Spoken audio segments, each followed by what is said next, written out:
সুপ্রভাত সকলকে। আজ সকালটা মাতা তুলসী দর্শন দিয়েই শুরু করলাম।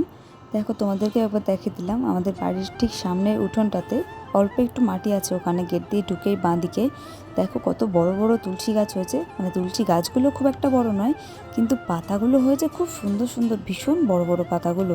দেখেই না মনটা ভরে যায় একদম, একেবারে তুলসীর বৃন্দাবন। চলো ঘরে যাই, গিয়ে সকালের কাজে হাত দেই। ঘরে এসে দেখি মিষ্টি পুরো মেঝেতে আগের দিন যে খেলনাগুলো কেনা হয়েছিল, দেখো এই পাজল গেমটা আগের দিন কিনেছিলাম, তোমাদের দেখিয়েছিলাম, তাতে 3টে সেট ছিল। পুরো সব একসাথে সেটগুলোকে ছাড়িয়ে মেঝেতে পুরো পাতিয়ে রেখে দিয়েছে। এইভাবেই ওর খেলনাগুলো সব হারিয়ে যায়। এবার যেই এক পিস মিলবে না, এক পিসই হারিয়ে যাবে, এবার পুরো খেলনাটাই সেটটাই আর মিলবে না, তখন চিৎকার করবে। আজ রবিবার, তোমাদের দাদাভাই গেছে রেশনে, একটু দেরি করেই আজ অফিসে যাবে, কিন্তু ছুটি নেই, যেতে তো হবে, যেহেতু আর কয়েকদিন পরেই ভোট। তাই আজকে ভেবেছি মিষ্টির জন্য সকালে একটু ডিম টোস্ট বানিয়ে দেবো। ওকে জিজ্ঞেস করলাম যে তুমি কি ডিম টোস্ট খাবে সস দিয়ে? বললো হ্যাঁ। ও পুরোটা বলে না, হ্যাঁ খাবো বলে না, কিন্তু হুঁ করে উত্তর দেয়। আমি আগে দেখেছি সবাইকে যে ডিম টোস্টটা সবাই ওই পাউরুটিটা লম্বা করে মানে 2টো ভাগ করে কেটে নিয়েই সবাই ওইভাবে করে দেখেছি, কিন্তু আমার ওইভাবে ঠিক ভালো লাগে না। একটু ছোট ছোট করে পিস করলে বেশ সুন্দর ডিম দিয়ে পুরোটাই খুব ভালোভাবে ভাজা যায় সব দিক দিয়ে। ওই জন্যই আমি ওইভাবেই করি। এই সিস্টেমটা আমার বোনের কাছ থেকে আমার শেখা। ওই ফার্স্টে এরকম কোনো একটা ভিডিও দেখে করেছিল। আসলে আমাদের বাড়িতে ছোটোবেলা থেকে আমরা দেখেছি, মানে আমাদের বাড়িতে কেউ কোনো মাছ মাংস তো খায় না, তোমরা তো সবাই জানো। অনুকূল ঠাকুরের দীক্ষা নেওয়া, ওই জন্য সবাই নিরামিষ খায়, পুরোপুরি নিরামিষ। মানে আমি হওয়ার আগে থেকেই আমাদের বাড়িতে নিরামিষ, মানে আমার বাবা মা 30 বছরের বেশি নিরামিষ খাচ্ছে। আমি খুব ছোটোবেলা একবার বাংলাদেশে গিয়েছিলাম আমার এক কাকুর বিয়েতে। সেখানে গিয়ে আমাকে ওরা লুকিয়ে মাছের ডিম খাইয়ে দিয়েছিল। সেখান থেকে আমি আমিষ খাওয়াটা শিখেছি। তারপরে মাসির বাড়ি, মামার বাড়ি, পিসির বাড়ি যেখানে যেতাম, খেতে খেতে আমরা শিখে গেছি। আমার বোনও আমার দেখে থেকে শিখে গেছে। বাড়িতে কিন্তু আমরা কখনোই কিছু খেতাম না। আমি বিয়ের পর থেকে শ্বশুরবাড়িতে খাই। তাছাড়া আমরা কোথাও নেমন্তন্ন হলে, কোথাও অকেশন বা কোথাও বাইরে চপ টপ খাওয়া ছাড়া আমরা কখনোই কোনো আমিষ খেতাম না। আমরা মানে বিয়ের আগে পর্যন্ত বাড়িতে আমি নিরামিষই খেয়েছি। দেখো, ডিম টোস্টের জন্যে আমি প্রথমে পেঁয়াজগুলোকে খুব ছোটো ছোটো করে কুচি কুচি করে পাতলা করে একদম কুচিয়ে নিয়েছি। নিয়ে তারপরে এবার ওই ডিমের ব্যাটারটা আর তার সাথে পেঁয়াজ, তার সাথে একটু লবণ দিয়ে ভালো করে মিক্স করে তাতে ওই ডুবিয়ে একটু অল্প অল্প তেল দিয়ে কড়াইতে ভেজে নিচ্ছি। বাংলাদেশের কথা বলতেই হঠাৎ একটা কথা মনে পড়ে গেল, অনেক ছোটোবেলার কথা। তখন আমি বছর 4-5 বয়স হয়তো তখন আমার হবে। আমার বোন তখন হয়নি। আমার বোন আমার থেকে 7 বছরের ছোট। আমি যখন বাংলাদেশে গেছিলাম, আমি, আমার মা আর আমার ঠাকুমা, আমরা এই 3জনই গেছিলাম আমার এক কাকুর বিয়েতে। আসলে বাংলাদেশে আমার ঠাকুমার বাপের বাড়ি, মানে আমার বাবার মামার বাড়ি। এখান থেকে নদী পার হওয়ার পর ওখানে গিয়ে যখন দাঁড়িয়েছি, সবাই দেখি বলছে যে হেলিকপ্টার আসবে আমাদের নিয়ে যাওয়ার জন্য। আমি তো ভীষণ আনন্দ পেয়েছিলাম, কারণ কখনো প্লেন বা হেলিকপ্টারে উঠিনি। আমি তখন খুবই ছোট। বেশ কিছুক্ষণ দাঁড়িয়ে আছি, আসে না। আমি ঠাকুমাকে জিজ্ঞেস করছি যে, আমি আমার ঠাকুমাকে ছোটদি বলে ডাকি। আমি আমার ছোটদিকে জিজ্ঞেস করছি যে কী ব্যাপার বলো তো, এখনও আসছে না কেন? অনেকক্ষণ দাঁড়িয়ে আছি, পা ব্যথা হয়ে গেল। কিছুক্ষণ পর দেখি যে কয়েকটা সাইকেল আসছে, এসে যারা যারা দাঁড়িয়ে আছে তাদেরকে নিয়ে যাচ্ছে। আমি বলছি কী ব্যাপার, সবাই তো এসে সাইকেলে করে চলে যাচ্ছে, আমাদের তো হেলিকপ্টার এখনও এলো না। দেখো, তোমাদের সাথে কথা বলতে বলতে মিষ্টির খাবারটাও তৈরি করা হয়ে গেল। ওকে দিয়ে দিয়েছি, ও বসে বসে খাচ্ছে। ওদিকে বাসন মাসি এসে মেজে দিয়ে গেছে। আমি ঘরে টুকটাক কটা জামা কাপড় ছিল কালকে, যেগুলো শুকানো হয়েছিল সাথে দিয়ে, সেইগুলোই কয়েকটা ভাঁজ করে নিচ্ছি। তোমার দাদাভাই এখনও ফেরেনি। তারপরে যেটা বলছিলাম, তখন দেখি হঠাৎ একটা সাইকেল এলো, কিন্তু পিছনে যে সাইকেলগুলো আসছিল প্রত্যেকটা সাইকেলে না পিছনে একটা করে লম্বা করে কাঠ বাঁধা আছে। সবাই ওইটার উপরে বসেই চলে যাচ্ছে। আমি ভাবছি যে কী ব্যাপার, আমাদেরটা আসছে না কেন এখনও। তারপর দেখি ওখানকার লোকজনগুলো বলছে যে এটাই তো হেলিকপ্টার। আমি তো তখন দেখেই কেঁদে ফেলেছি, আমার এত মন খারাপ লাগছে। ভাবলাম কি সুন্দর হেলিকপ্টারে করে যাব, কিন্তু ওরা আমাদের সাথে মিথ্যা কথা বললো। তারপর ওরা বলছে যে না মা, আমাদের এখানে আমরা সাইকেলকেই হেলিকপ্টার বলি, এভাবেই সবাই যায়।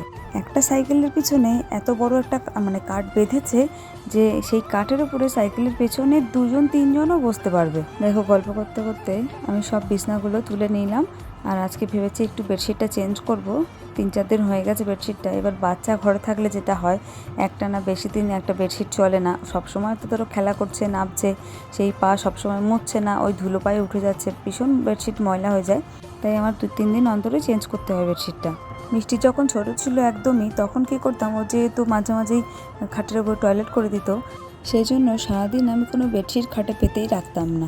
রাত্রে শোয়ার সময় শুধু ভালোভাবে খাটটা ছেড়ে নিয়ে বেডশিটটা পেতে দিতাম, আবার সকালে উঠেই সেই বেডশিটটা তুলে ফেলতাম। নাহলে রোজ আমাকে একটা করে বেডশিট কাচতে হতো।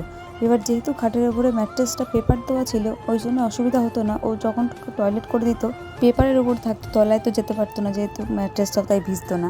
বিছানাটা আমার পুরো তোলা হয়ে গেছে দেখো। এই চাদরগুলো রাত্রে গায়ে দেওয়ার জন্য লাগে, যেহেতু এসি চললে হালকা একটা চাদর গায়ে না দিলেও হয় না। এবার মিষ্টি তো গায়ে কিছু রাখে না, সেই জন্য ওকে একটা ফুল প্যান্ট আর একটা হাফহাতা গেঞ্জি পরিয়ে শোয়াই। এই যে চাদরটা আমি এখন ভাঁজ করছি, এই সাদা আর ব্লু কালার দিয়ে, এই চাদরটা আমি মিষ্টি হওয়ার 2 বছর আগে কিনেছিলাম। মানে এই চাদরটার বয়স এখন প্রায় 6.5 বছর। চাদরটা অনেক দিন লাস্টিং করলো। এখন চাদরটা একটু একটু কেমন হয়ে গেছে, কিন্তু একটু রং ওঠেনি চাদরটা, একটু কেমন ফেসে ফেসে মতো গেছে। কিন্তু তোমাদের দাদাভাই চাদরটা ভীষণ ভালোবাসে গায়ে দিতে। আর চাদরটা যখন আগে গরমে বিছানায় পাততাম, তখনও চাদরটা সিল্ক টাইপের হলেও কখনো শুয়ে গরম লাগতো না। গরমকালে শুয়েও চাদরটাতে ভীষণ আরাম, আর শীতকালে চাদরটা গায়ে দিলেও বেশ সুন্দর লাগে। এটার সাথে আমি আরেকটা কিনেছিলাম, সেটাও ব্লু কালারের ছিল পুরো, কিন্তু সেটা নষ্ট হয়ে গেছে, ছিঁড়ে গেছে, কিন্তু এটা কিছু হয়নি। এই চাদরগুলো আমার জানো মাত্র 150 টাকা করে দাম নিয়েছিল। ঘরের ফার্নিচারগুলো অনেকদিন মোছা হয় না, সময় পাচ্ছিলাম না। কয়েকদিন না মুছলেই না ঠিক এই যে ডিজাইনের যে খাঁজগুলো, এইগুলোতে ভীষণ ধুলো জমে যায়। আজকে রান্নার খুব একটা চাপ নেই, তোমাদের দাদাভাই যাবে অফিসে, আর এখন ভোটের টাইমে ছুটির দিনেও দুপুরে অফিস থেকে লাঞ্চটা দেয়, ওই জন্য আর রান্নাটা আজকে কিছু করব না, শুধু ভাত করে নিয়েছি। আর কালকের তরকারি আছে, মিষ্টির জন্য একটু ডিম সিদ্ধ করব। তোমাদের দাদাভাই বাড়িতে খাবে রাত্রে, এবেলা যেহেতু খাবে না, ওই জন্য আর কিছু করতেও ইচ্ছা করছে না। ফ্রিজে চিংড়ি মাছ আছে, কিন্তু চিংড়ি মাছ আমি খুব একটা ভালোবাসি না, সেই জন্য আর করতেও ইচ্ছা করছে না। আর একার জন্য রান্না একদমই করতে ইচ্ছা করে না, কেউ যদি খাওয়ার না থাকে দুপুরে, সেই জন্য ভালোই লাগে না রান্না করতে। আমার মতন তোমাদের আর কার কার এমন হয় একটু জানিও কমেন্টে। এই দেখে দেখো মিষ্টি কি করেছে, আয়নার গায়ে পুরো নেল পলিশ রং বিভিন্ন জিনিস দিয়ে দাগ দিয়ে রেখেছে। আমি বেশ কয়েকদিন অন্তর অন্তর এটাকে ধরি, মাঝে মাঝে আর পরিষ্কার করি না। কতদিন করবো বলো, প্রায় দিন এরকম করছে, ওই জন্য কয়েকদিন ধরে দেখি যখন করছে ছেড়ে দিই, কিছু বলি না। সাবান আর কসবাইট দিয়ে ডললে এটা উঠে যায়। দেখো পুরোটাই পরিষ্কার হয়ে গেছে। কাঁচটার সাথে সাথে একেবারে সাইডটা ভালোভাবে পুরো ড্রেসিং টেবিলটাই মুছে নিলাম। শুধু ভেতরে থাকাগুলো আজকে আর মোছা হলো না, আজকে আর সময় নেই, সব টেডিগুলো নামাতে হবে, তারপরে করতে হবে। তোমাদের দাদাভাই বাড়ি চলে এসেছে। এই যে তোমার দাদাভাইয়ের জন্য একটু চা বসিয়েছি, ও চা আর পাউরুটি খাবে, তারপর স্নান করে অফিসে যাবে। এই যে দেখো তোমাদের দাদাভাই অফিসে চলে গেছে, আমিও তারপরে স্নান করে নিয়েছি, মিষ্টিরও স্নান করা হয়ে গেছে। ও এখন কর্নফ্লেক্স খাচ্ছে আর বসে বসে কার্টুন দেখছে। আমি এবার ঠাকুরটা পুজো দিয়ে নেব, তারপর মিষ্টিকে ভাত খাওয়াবো। চলো পুজোটা দিয়ে নিই। আমার ঘরে যেহেতু জায়গা খুবই কম, সেই জন্য দেখো ঠাকুরটা একটা সিংহাসনেও রাখা যায় না, এই থাকাটার মধ্যে বিভিন্ন থাকায় ভাগ করে করে রাখতে হয়েছে। এতটাই সমস্যা জায়গাটার এখানে যে একটু বসে পুজো দেবো তারও উপায় নেই। বৃহস্পতিবার মঙ্গলবার আমি যখন বই পড়ি, মঙ্গলবারে হনুমান চল্লিশে পড়ি, আর বৃহস্পতিবার দিন লক্ষ্মীর পাঁচালি পড়ি, সেটাও আমি বসে বসে পড়তে পারি না, দাঁড়িয়ে দাঁড়িয়ে পড়তে হয়।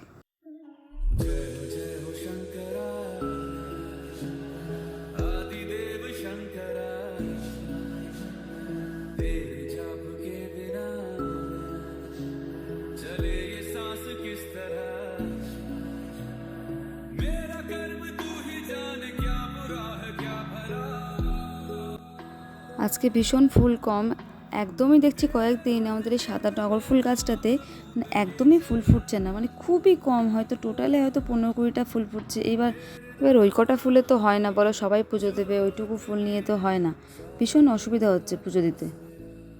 আর একটু বেশি ফুল না হলে না ঠাকুর পুজো দিয়ে শান্তি হয় না।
এই মালাগুলো বৃহস্পতিবারে ঠাকুরকে পরিয়েছিলাম, দেখো সব শুকিয়ে গেছে রজনীগন্ধার মালাগুলো, সব খুলে দেবো এখন। চলো ব্লগটা আজকে তো এখানেই শেষ করছি, সবাইকে টাটা।